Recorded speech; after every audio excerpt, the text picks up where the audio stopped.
Welcome dear children. இன்றைக்கி இந்த வீடியோவில் 5th ஸ்டாண்டர்ட் இங்கிலீஷ் டேர்ம் 1 அதில் இருக்கக்கூடிய லெசன் 1 எக்ஸ்ப்ளோரிங் ஸ்பேஸ் அப்படின்ற லெசனை பற்றி தான் பார்க்க போகிறோம். ஃபர்ஸ்ட் டேர்மில் 3 லெசன்ஸ் இருக்குது. அது என்னலாம் அப்படின்னா, first lesson exploring space, second one my native place, third lesson our nation. Okay children, இப்போது நம்ம வீடியோக்குள்ளே போகலாம். த ஃபர்ஸ்ட் லெசன்லேருந்து நம்ம ஸ்டார்ட் பண்ணலாம். ஓகேவா? Ready? Hi, I am Nila. I am in space. Will you join me? அதாவது நான் நிலா, நான் வந்து ஸ்பேஸில் இருக்கேன், நீயும் என் கூட ஜாயின் பண்ணுறியா அப்படின்னு கேட்குறான். நம்ம ஸ்டோரிக்குள்ளே போகிறதுக்கு முன்னாடி சில முக்கியமான கீவேர்ட்ஸ், அதோட மீனிங்ஸை நம்ம பார்த்துடலாம். ஓகேவா?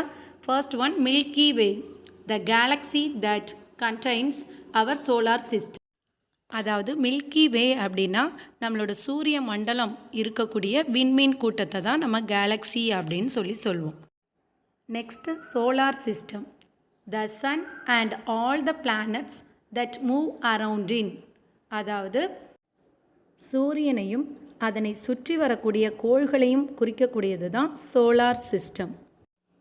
Next one, universe, the whole of space and everything in it, including the planets, the stars and galaxies. அதாவது யூனிவர்ஸ் அப்படின்னா அதை வந்து நம்ம பிரபஞ்சம் அல்லது அண்டம் அப்படின்னு சொல்லுவோம். ஓகேவா? இதில் வந்து எதெல்லாம் வந்து இருக்கும் அப்படின்னா விண்வெளி, அதாவது ஸ்பேஸ், மற்றும் அதில் இருக்கக்கூடிய எல்லாமே கோள்கள், நட்சத்திரங்கள், விண்மீன் கூட்டங்கள், இது எல்லாத்தையுமே கொண்டது தான் நம்ம வந்து யூனிவர்ஸ் அப்படின்னு சொல்லுவோம். ஓகேவா? ஓகே சில்ட்ரன், இப்போது நம்ம லெசனுக்குள்ளே போகலாம். எர்த் த டெசோலேட்டட் ஹோம். எர்த் அப்படின்னா பூமி, ஹோம் அப்படின்னா வீடு. எர்த் த டெசோலேட்டட் ஹோம் அப்படின்னா தனித்து விடப்பட்ட பூமி.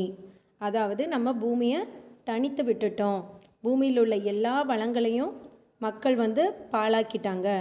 நிலம், நீர், காற்று, இதை எல்லாத்தையுமே மாசுபடுத்திட்டாங்க. மக்கள் வந்து காடுகளையும் அதில் உள்ள நிலங்களையுமே அழிச்சிட்டாங்க. காடுகளில் உள்ள மரங்கள் எல்லாத்தையுமே வெட்டிட்டாங்க. அதனால் இயற்கை வந்து ரொம்ப பாதிச்சுது, மழை பெய்யலை. அதனால் இன்னும் கொஞ்ச காலத்தில் இந்த பூமியில் மக்கள் வசிக்க முடியாத சூழ்நிலை ஏற்பட்டுடலாம். பூமியில் வாழ முடியலைன்னா வேறு எங்கே போய் நம்ம வசிக்கலாம் அப்படின்னு கற்பனை பண்ணி இந்த கதையை வந்து எழுதியிருக்காங்க. ஓகே சில்ட்ரன், இப்போ வந்து நம்ம இந்த ஸ்டோரியை நல்லா ப்ரீஃபாக பார்க்கலாம். நீங்கள் எல்லோரும் ரெடியாக இருப்பீங்கன்னு நினைக்கிறேன். எல்லோரும் புக்கில் பேஜ் நம்பர் 79 எடுத்துக்கோங்க. ஃபஸ்ட்டு நம்ம ஃபஸ்ட் பேராகிராஃபை ரீட் பண்ணி அதோட மீனிங்கை தமிழில் தெளிவாக பார்க்கலாம். ஓகேவா? ரெடியா? Yes. First paragraph. It was the year 2068. Humans had destroyed the earth and started colonizing the red planet Mars. அதாவது 2068 வருஷத்தில் மனிதர்கள் எல்லாருமே பூமியை அழிச்சிட்டாங்களாம். அதுக்கப்புறம் அவங்க தன்னோட குடியிருப்புகளை வந்து ரெட் பிளானட் மார்ஸில் போய் குடியிருந்திருக்காங்க. India established 3 colonies. Ariyumathi's family lived in one such colony. On her birthday, her grandfather traveled more than 1500 kilometers to meet her. India வந்து 3 குடியேற்றங்களை அந்த மார்ஸ் பிளானட்டில் நிறுவிச்சான். அந்த குடியேற்றங்களில் ஒன்று வந்து அறிவுமதியோட குடும்பமும் வாழ்ந்து வந்தாங்களாம். அவளோட பிறந்த நாளில் அவள் தாத்தா வந்து 1500 கிலோமீட்டருக்கும் அதிகமாக பயணம் செய்து அவளை வந்து சந்திக்க வந்தாராம். When he reached, he saw her sleeping in her capsule. அவளோட தாத்தா அவளை சந்திக்க வந்தப்போ அவள் வந்து ஒரு கூட்டில் தூங்கிட்டு இருந்தாலாம். அதாவது ஒரு கேப்சியூலில் படுத்து தூங்கிட்டு இருந்தாலாம். கேப்சியூல் அப்படின்னா a small cylinder shape bed.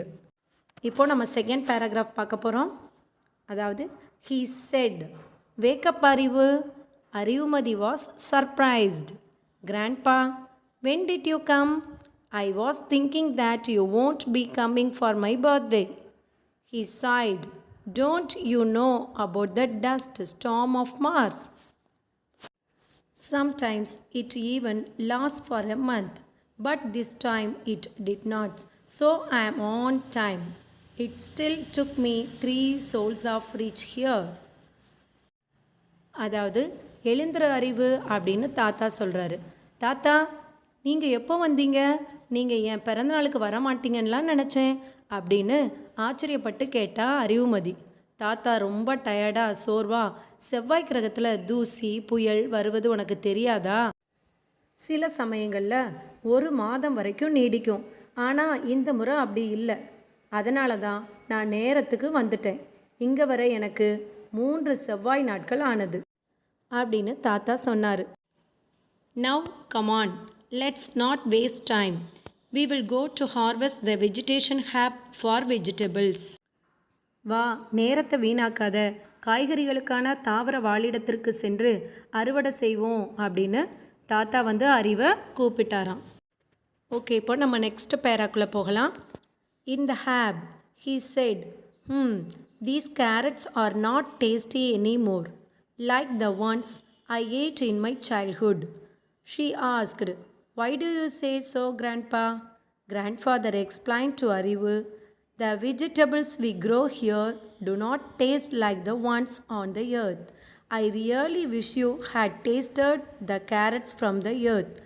Arivu asked eagerly, how did they grow the crops and vegetables on earth?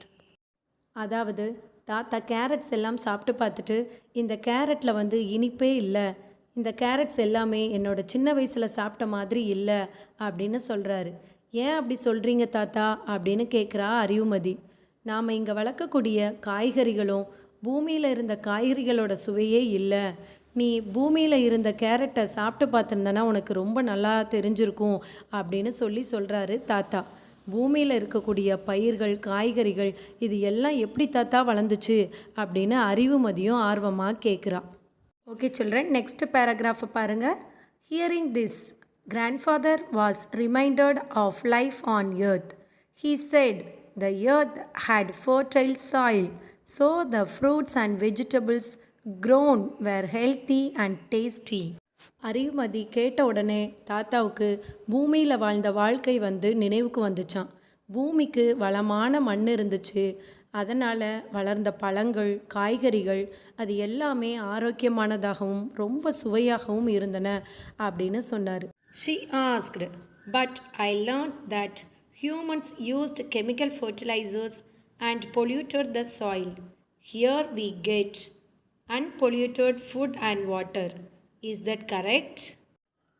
ஆனால் மனிதர்கள் ரசாயன உரங்களை பயன்படுத்தி மண்ணை மாசுபடுத்தினார்கள் அப்படின்னு நான் படிச்சிருக்கேன். இங்கு நாம் மாசு இல்லாத உணவு மற்றும் தண்ணீர் கிடைக்கிறது.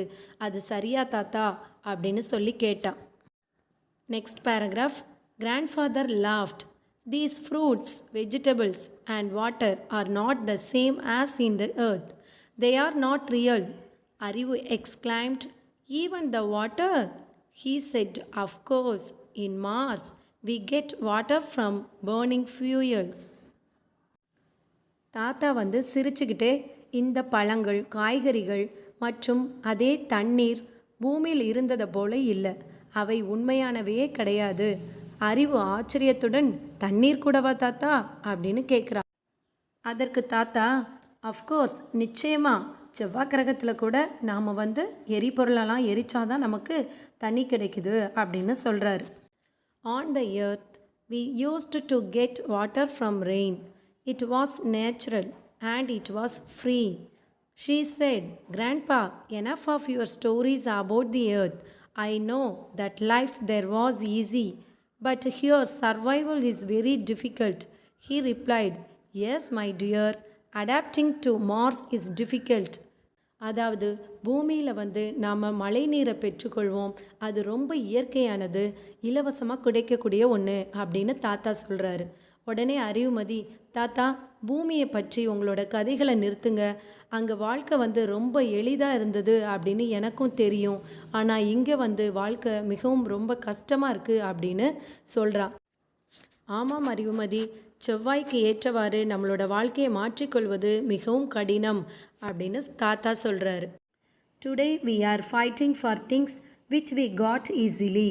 He continued, in the earth you did not need a spacesuit or an oxygen cylinder. Also, the years are longer here.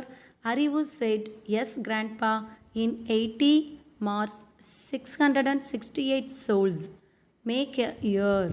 He smiled, ha ha ha, yes, you would be 18 years old on the earth now. அதாவது இன்றைக்கி நம்ம வந்து எதெல்லாம் நம்ம எளிதாக ரொம்ப ஈஸியாக பெற்றோமோ அதுக்காக நம்ம ரொம்ப போராடுறோம் அப்படின்னு சொல்லி தாத்தா சொன்னார். அதாவது பூமியில் வந்து விண்வெளி உடை அல்லது ஆக்சிஜன் சிலிண்டர் இதெல்லாமே நமக்கு தேவையே இல்லை. அதை மாதிரி இங்கே வருடங்கள் வந்து ரொம்ப நீளமானது அப்படின்னு சொன்னார். ஆமாம் தாத்தா, செவ்வாய் கிரகத்தில் 668 சோள்கள் ஒரு வருடத்தை உருவாக்குது. அதாவது 687 பூமி நாட்கள் வந்து ஒரு வருஷத்தை உருவாக்குது அப்படின்னு சொன்னால் அறிவுமதி. அவரும் சிரித்தார். ஆமாம், நீங்கள் இப்போ பூமியில் 18 வயசு இருப்பீங்க அப்படின்னு சொல்லி சிரித்தார். Grandpa thought to himself, we destroyed our home, the home that nature had offered us. Now we are trying to make this our home. Arivu looked at him and said, don't worry, Grandpa. The scientists are trying to terraform the Mars. He said, true, but nothing can be the earth. The earth is our home. Let us leave this for now. Today we should celebrate. தாத்தா, மனசுக்குள்ளே நாம் நம்மளோட வீட்டை அழிச்சிட்டோம். இயற்கை வந்து நமக்கு கொடுத்த வீட்டை இப்போ நாம் நம்மளோட வீடாக மாற்ற முயற்சி பண்ணிகிட்ருக்கோம் அப்படின்னு நினச்சாரு. அறிவு அவரை பார்த்து, கவலைப்படாதீங்க தாத்தா, விஞ்ஞானிகள் செவ்வாயை பூமி போல் மாற்ற முயற்சி பண்ணிகிட்ருக்காங்க அப்படின்னு சொன்னான். உண்மைதான் அறிவு, ஆனால் எதுவும் பூமியாக இருக்க முடியாது. பூமி தான் நம்மளோட வீடு. ஆமாம், இதை நம்ம இப்போதைக்கு விட்டுடுவோம். இன்றைக்கி நம்ம உன்னோட பர்த்டே செலிப்ரேஷனாக கொண்டாடுவோம் அப்படின்னு அவர் சொன்னார். ஓகே சில்ட்ரன், இந்த லெசன் உங்களுக்கு நல்லா புரிஞ்சிருக்கும்னு நினைக்கிறேன். இன்னும் ஒரு தடவை நீங்கள் இந்த லெசனை தரோவாக எல்லா பேஜஸையும் நல்லா ரீட் பண்ணி பாருங்கள். இன்னும் உங்களுக்கு நல்லா புரிஞ்சிடும். ஓகே சில்ட்ரன், இதே போல் இன்னொரு வீடியோவில் உங்களை சந்திக்கும் வரை உங்களிடமிருந்து விடை பெறுகிறேன். நன்றி, வணக்கம்.